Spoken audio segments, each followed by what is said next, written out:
Hi, I'm Dr. Bertice Berry, and I have to tell you this story. I was recently at home visiting for a choir reunion. Our choir was the most amazing choir on the East Coast. And so to get together with folks who no longer at that church, few of them are, but most people are scattered all over the United States and some outside. So it was an amazing time.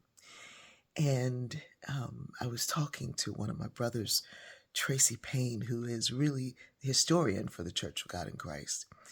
And he told me something that we didn't know growing up. Now, growing up, we had these church mothers. Church mothers were like pillars in the church, and they were the prayer warriors, and they were there at every service. Now, we had service 6 nights a week because on the seventh one, I was helping to clean it. But the church mothers were like, they were the guardians between heaven and hell. They were spiritual warriors. They were mystics. They were these amazing beings with presence that it kind of defied logic. You didn't talk to them because they didn't talk to you. And they looked like mean. They just looked mean. And, they had these scowls on their face, but they would be in church. And if you could get there early enough, which I always tried to get there earlier than them, but it just never happened. Um, and now I have such an appreciation for the fact that nobody knows how they got up those steps. They all had a limp or a lean or something going on. They would testify about arthritis and bursitis and tuberculosis and having been a survivor of all of those things and how they were still moving yet and still going on. And yet somehow they got up those two landings of steps. And, now I'm like, who got them up there?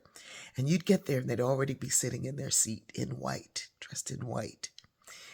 And so I was talking to Tracy, and he said he found out that two of our mothers all three of them had been relocated to Delaware by the founder of the Church of God in Christ, Reverend C.H. Mason.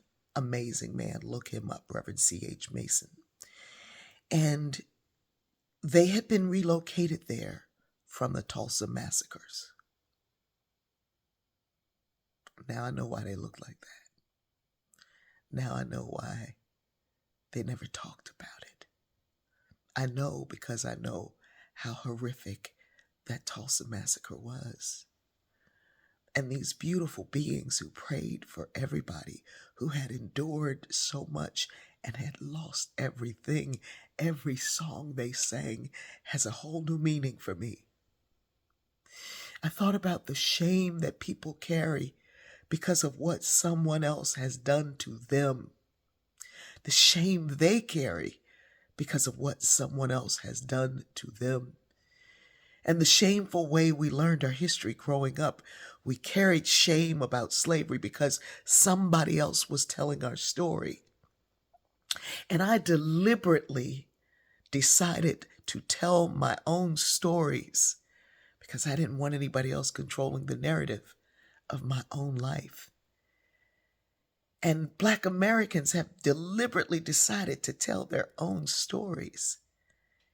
And now that we are telling our own stories, folks are saying, let's just get rid of those stories completely. Because rather than bear their shame, they'd rather rewrite or erase our stories. I would have not known about Mother Burton and Sister Russ. I could hear her testify now, the Lord has healed my body of tuberculosis. But never did she mention that Tulsa riot. It was too much to bear. But they did it in their songs.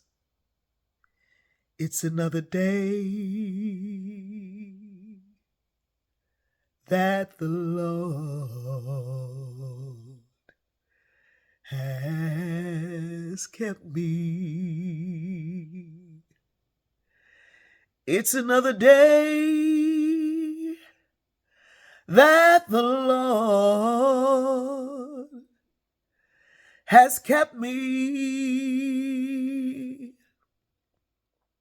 He has kept me from all evil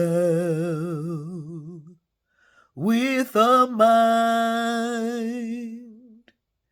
stayed on Him. It's another day that the Lord has kept me. I love you.